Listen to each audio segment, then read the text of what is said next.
SMG Word Daily with Father Jason. We are on the 15th SMG Word for Easter. We are on the third Sunday of Easter.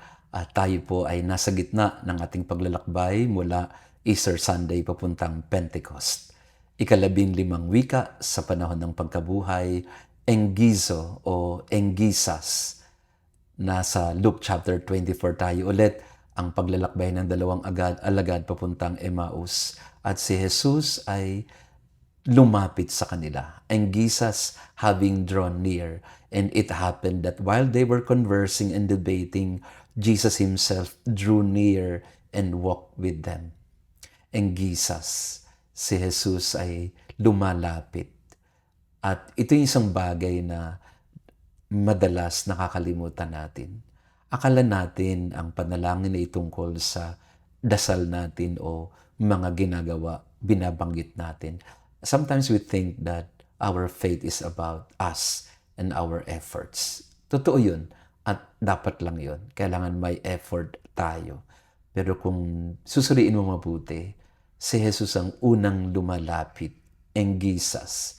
He draws near to us. Si Jesus ang laging nagbibigay sa atin ng pagkakataon na malapitan siya. Kasi hindi siya lumalayo.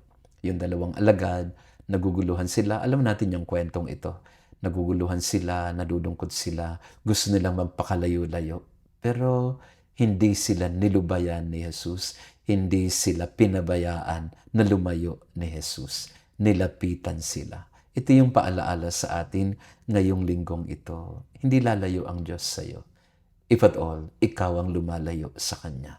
Kahit na nga minsan tayo ang nawawalan na ng tiwala sa Kanya, pero ang Panginoon, paulit-ulit pa rin siya, lalapit at lalapit siya sa iyo. Kapatid, sa linggong ito, katulad ng dalawang alagad, maraming beses nakikita natin ang ating mga sarili na hindi maintindihan kung ano nangyayari sa ating buhay. Gusto nating magpakalayo-layo.